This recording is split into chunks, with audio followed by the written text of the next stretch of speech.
네, 안녕하세요. 민군입니다. 오늘도 PD님께서 댓글들을 모아주셔가지고 오랜만에 저도 댓글 읽기 Q&A 시간을 가져보도록 하겠습니다. 바로 가시죠. 영상 너무 잘 보고 있어요. 항상 감사합니다. 시작한 지 한 달 정도 되는 초보인데 상품을 스마트 스토어에 1000개, 쿠팡 지옥샤는 각 500개 정도 등록을 했어요. 가격 조정을 하면서 1.3은 공급가에 곱하기 1.3하고 배송비나 수수료는 따로 계산하지 않아 마이너스긴 하지만 광고비라 생각하고 등록을 하니 상품이 하나 둘씩 판매가 되긴 하더라고요. 그래서 다시 가격 조정을 하면서 1.3은 그대로 두고 스마트 스토어는 수수료 6%, 나머지 마켓들은 15%로 올리고 나니 매출이 전혀 없는데 어떻게 해야 할지 너무 고민이 돼요. 민구님 영상에 가격은 상관없다, 비싸도 판매가 된다고 하시는 걸 봤는데 그냥 계속 상품 수를 늘리면 매출이 생기게 되는 건지, 아니면 초반에는 마이너스라도 광고비로 생각하고 수수료 계산은 0으로 하는 게 맞는지 민구님 조언을 듣고 싶어요 라고 했는데, 처음으로 돌아가서 다시 시작한다면 판매가는 어디까지 계산에 넣으실지 궁금합니다. 참고로 이제 제가 다시 처음으로 돌아가서 사업자를 내고 셀링을 한 게 이제 막 한 달이 넘어서 아마 다음 영상이나 다다음 영상이 준비 중인데 그 영상은 꼭 보시고 진행하시면 좋을 것 같고요. 지금 스마트 스토어 같은 경우는 가격 민감도라고 하죠. 가격에 따라서 주문 건수랑 금액이 굉장히 차이가 많이 바뀌는 마켓 중에 하나입니다. 그래서 스마트 스토어는 수수료가 싸니까 괜찮을 수 있는데 다른 마켓들은 사실 가격을 올려도 올리나 줄이나 크게 변화는 없을 터인데 스마트 스토어는 가격을 내리면 솔직히 더 확 나가고요, 가격을 올리면 덜 나가긴 합니다. 그래서 요즘은 저 같은 경우 다시 해도 가격 낮춘 상태에서 파워 등급이 달리면 그때 다시 가격을 올릴 거고, 하나 포인트를 얘기 드리자면 가격을 내리면은 순위가 바로 올라가는 건 확인했고 가격을 올렸을 때는 내려갑니다.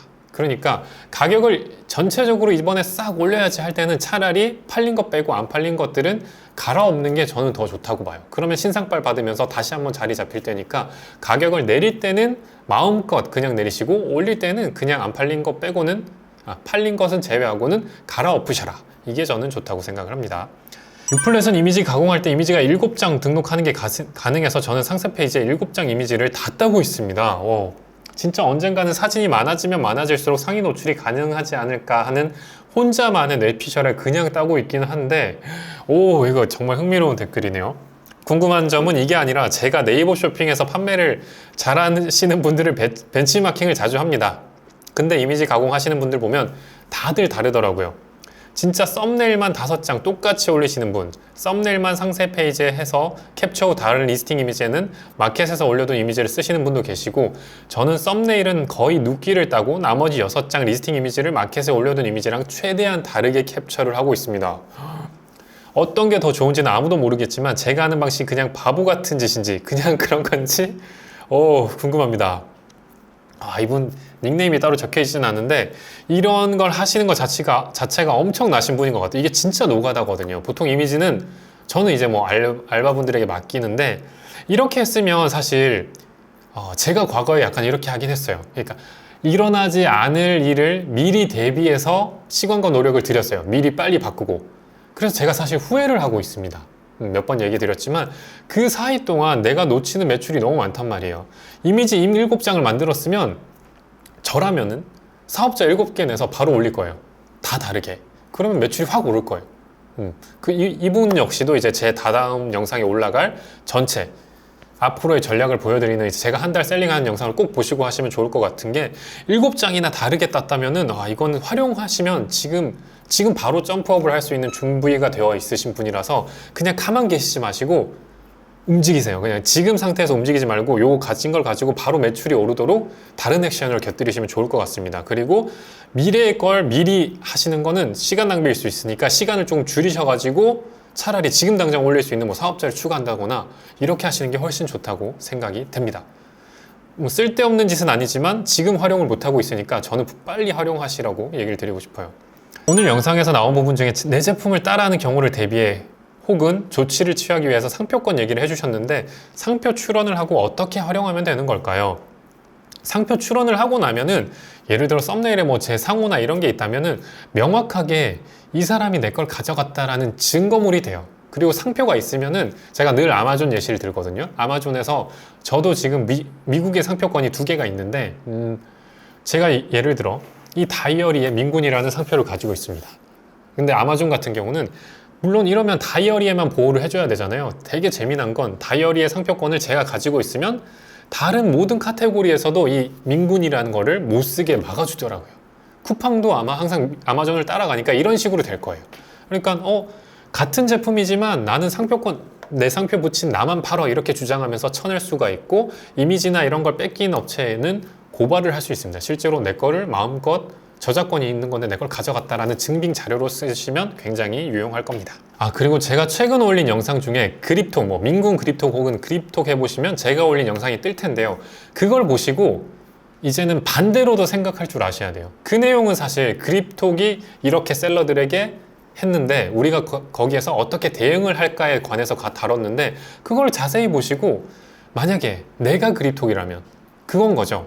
내가 상표를 냈다면 그들에게 어떻게 할 수 있을까? 저도 실제로 법무법인으로 맡은 등기를 항상 가지고 있어요. 왜냐면 그 내용을 나중에 써먹으면 되거든요. 똑같이 컨트롤 CV 한 다음에 갑각을 혹은 요거만 바꾸면 되는 거잖아요. 그런 식으로 내가 그립톡일 때는 이렇게 하면 되겠구나 라는 걸 배워가시면은 두고두고 써먹으실 수 있을 거라고 생각이 듭니다. 자, 다음은요. 소싱처 상품 품절 시 판매 이력이 있는 제품은 놔두고 나머지는 삭제하고 있습니다. 안 팔리던 상품도 팔릴 때가 있어서 재입고될 때까지 품절로 놔두는 게 나을지, 삭제하고 새 상품 등록하는 게 나을지 궁금합니다. 마켓별 등록 상품 수가 제한적이다 보니 삭제하고 새로 올리는 게 좋을지, 신상발 효과를 보는 게 나을지 알려주세요. 이렇게 하는 게 물론 좋긴 한데 실제로 상품이 많아지면요 이렇게 하지도 못하고 이 시간에 사실 DB를 더 늘리는 게 저는 좋다고 생각해서, 제가 최근에 이제 유플레 쪽에 요청한 기능 중에 이런 게 있어요. 제 사용자가 선택을 하는 거죠. 최근 6개월간 판매가 되지 않았다면 전체 삭제로 바꿔줘, 혹은 그리고 품절 기간이 6개월 이상인 애들은 다 삭제해줘 기능을 요청했거든요. 그래서 너무 짧은 기간을 두진 마시고 좀 긴 기간을 두고 품절이 지속되는 애들은 당연히 쳐내시는 걸로 하시면 될 것 같고, 이걸 매일매일 하시는 것보다는 상품을 먼저 확보하는 걸 항상 우선으로 두시고 시간 될 때, 명절이나 이럴 때 한 번씩 하시는 걸 추천드리겠습니다. 현재 날고 긴다는 판매자들의 인사이트는 위탁 도매 시장이 많이 죽을 수 있다고 하는데 혼자 아무런 영향이 없다고 하시네요. 지금 알리 및 테무 앱 다운로드 순위가 랭킹 몇인지 아시나요? 서점 및 인쇄소 비교도. 그냥 중국 판매자들 들어오든 말든 그냥 그 자리에서 열심히 해라는 말씀인지, 제가 보기엔 확실히 파이가 줄어 100 버시는 분들 50으로 줄어들 가능성이 있습니다. 점진적으로. 한번 지켜보죠. 과연. 저는 이렇게 그냥 할 일 하라고도 했지만 추가적인 아이디어도 얘기 드렸던 게 기억나요. 저라면은 알리테무가 들어오면 잔머리를 써서 알리테무 제품을 긁어다가 구매 대행으로 셀링을 해도 되고, 내가 알리테무에 입점을 해도 될 거고요.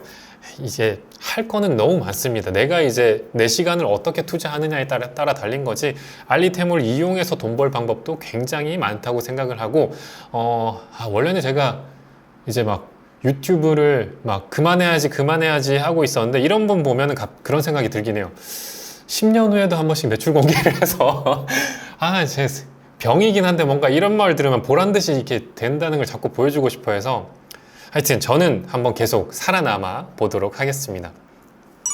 자, 민구님, 상품 순환에 대해서 자세히 알려주실 수 있을까요? 자세히. 순환이라고 하는 게 결국은 앞선 부분하고 답변이 비슷할 것 같아요. 이제 긴 시간 동안 품절인 애들을 없애주는 것, 그리고 긴 시간 동안 판매가 안 되는 애들을 삭제해주는 것, 그리고 삭제한다고 해서 그 제품을 다시 올리는 것까지죠. 삭제한 제품을 다시 올리면 안 팔리지 않아 라고 하실 수 있는데, 되게 흥미로운 건 삭제한 거를 다시 올리면 안 팔리던 게 팔리는 경우가 있습니다. 물론 계속 묵혀둬도 언젠가 팔리는 경우도 있지만 신상바를 받았을 때 좀 더 많이 팔리는 경우가 있어서 한 번씩 순환을 해주면 굉장히 도움이 됩니다. 네, 다음도 비슷한 것 같아요. 이제 잘 팔리지 않는 제품 명절에 싹 들어엎어 다시 올린다고 하셨는데, 저에게는 잘 꾸려둔 쇼핑몰에 애증가는 리뷰 1000개 넘는 제품들이 몇 개 있어요. 저도 참고로 아직도 몇 개 있긴 합니다. 여러 사정으로 거의 판매가 안 되게 방치해 놓은 아이들을 다시 삭제하고 올릴 수도 없고, 다시 키워드나 상품명을 수정을 하든 아님 다른 제품이랑 가공을 해서 신규 밖에 다시 올리느냐, 좀 조언 부탁드립니다. 리뷰 1000개는 저는 버리고 싶지 않습니다. 그래서 이제 셀리드 대표님께서도 쓰시는 방법 중에 하나인데, 기왕이면 동일한 카테고리의 다른 제품으로 이미지랑 상품명을 바꿀 수 있잖아요. 내용하고 바꿔서 그 상품명을 리뷰를 살리는 거죠. 소비자들이 구매할 때 사실 리뷰가 저는 영향력이 정말 크다고 봐요. 그리고 아마존 같은 경우는 이런 말이 있는데, 리뷰 인플레이션 이런 말도 있거든요. 아마존은 역사가 길다 보니까 이제는 어지간한 제품들이 리뷰가 다 막 1000개, 1000개 이렇단 말이에요. 근데 아직 한국은 쿠팡도 역사가 짧고, 한국은 오픈마켓이 미국보다는 좀 짧잖아요. 그러다 보니까 리뷰 1000개는 아직도 충분히 좋은 수준입니다. 그러니까 요거를 꼭 활용하셔가지고 유사한 제품으로 바꾸시길 추천드리겠습니다. 근데 하나 궁금한 점이 있습니다. 네. 그 리뷰가 1000개쯤 돼 있으면 네. 네이버 쇼핑에서는 그 공격받는다고 하나요? 그 다른 업체들이 이제 막 다 달라붙어가지고 당연히 가격 비교로 다 묶여 있을 것 같은데 그건 영향이 없나요? 이분은 보통 이렇게 리뷰를 해서 본인 제품을 키우시는 분들은 안 묶이게끔 자기 브랜드화해서 많이 올리죠. 그렇기 때문에 거의 안 묶여 있으실 것 같고, 아마 묶여도 쳐내실 정도로 1000개라면 진짜 잘 키우신 거라 그냥 대량 가공처럼 올리시진 않으셨을 것 같습니다. 네, 상품평이 1000개인데 묶여 있으면 의미가 없어요? 묶여 있어도 의미가 있어요? 아, 그쵸. 묶여 있어도 의미가 있죠. 소비자들이 저도 일단 보는 게 리뷰 수니까, 게다가 처음에 셀링할 때 목표가 그거거든요. 리뷰가 1000개 넘어가면 아시죠? 스마트 스토어에서 999 플러스로 표시되는 거. 그게 너무 이제 인상적이어서 저도 빨리 이거 만들어야지 했었는데, 이거는 꼭 활용하세요. 절대 삭제하지 마시고 꼭 활용하시길 추천드리겠습니다. 뭐 남 좋은 일 시키는 거 아니에요? 달라붙어가지고 10원 싸게 판 사람한테 다 어차피 그 상품평이 다 보이잖아요. 그쵸. 만약에 완전 동일한 제품을 붙으면은 쳐내야죠. 브랜드, 상품명에 내 브랜드를 찍고 다른 셀러랑은 다르다 이런 식으로 해서 네이버에 신고를 해서 쫓아내야죠. 그래서 어쨌든 이 제품에 대한 리뷰는 가지고 가셔야 된다. 절대 삭제하지 마세요. 예. 민구님 덕분에 11월부터 셀링을 시작하여 11월 10개, 12월 11개 판매를 이루어낸 꿈만 거창한 사람입니다. 그래도 이제 등록 제품이 500개가 넘어가고 있는데 영상만 보고 혼자 해결하기에 너무 어려운 부분이 있어서 문의드려요. 지옥션의 옵션 등록 불가 카테고리 문제인데요. 유플랫 프로그램에서 묶음 등록을 하고 있는데 옵션 등록 불가 카테고리입니다 라는 오류 메시지와 함께 등록이 안 되면, 저 같은 경우는 비슷한 카테고리로 바꾸어 보고 등록하고 안 되면 또 바꾸고를 반복하는데요. 이러다 보면 한 개 제품 등록하는데 20분 이상 걸리는 경우가 있더라고요. 저 같은 경우는 이 제품은 얘기한 대로 이렇게 오류가 뜨는 건 그냥 패스를 합니다. 이 제품은 다른 마켓엔 다 올라가요. 스마트 스토어, 쿠팡, 롯데 뭐 다 올라가니까요. 다른 마켓에 올리고 여기는 패스하시면 앞으로 이제 우리가 공간이 부족하지 올릴 상품은 너무 많거든요. 그러니까 다른 마켓에 올리시면서 얘는 그냥 패스하시면 됩니다. 그러면은 시간이 남겠죠. 그리고 지금 500개로 11개 판매시니까 비율이 5000개면 110개, 5만 개면 1100개 이렇게 가시면, 말은 쉽지만 힘드시겠지만 하시면 충분히 할 수 있습니다. 스피드고 전성기 같은 무료 솔루션으로는 대량 가공이 불가능할까요? 요즘은 이제 스피드고라던가 다팔자에서도 기능이 계속 추가되고 있더라고요. 그래서 가공이 충분합니다. 이제 마음먹기 달린 것 같아요. 이들도 충분히 셀러들이 요구하는 걸 다 반영하고 있기 때문에 동일하게 이 사람과 내가 똑같이 파는 것보다는 항상 뭘 쓰든 간에 손을 대세요. 손을 대야만 팔리는 세상이다 보니까 남들이 안 붙인 키워드라도 붙이면 분명히 판매가 될 겁니다. 도매는 진짜 비추예요. 물건이 잘 나가는 것도 아니고 재고 엄청나게 쌓입니다. 매출을 내기 위해 상품 수도 많아야 하고 웬만한 창고 공간이 아니면 힘들어요. 그렇다고 직원 쓰면 인건비로 다 빠집니다. 상패 만들어야 되고 물건 들어올 때까지 까대기 쳐야 하고, 그리고 마진이 좋은 것도 아니에요. 이 정도 노력이면 위탁으로 수익 내는 게 훨씬 수월합니다. 이래서 제가 둘 다 하고 있죠.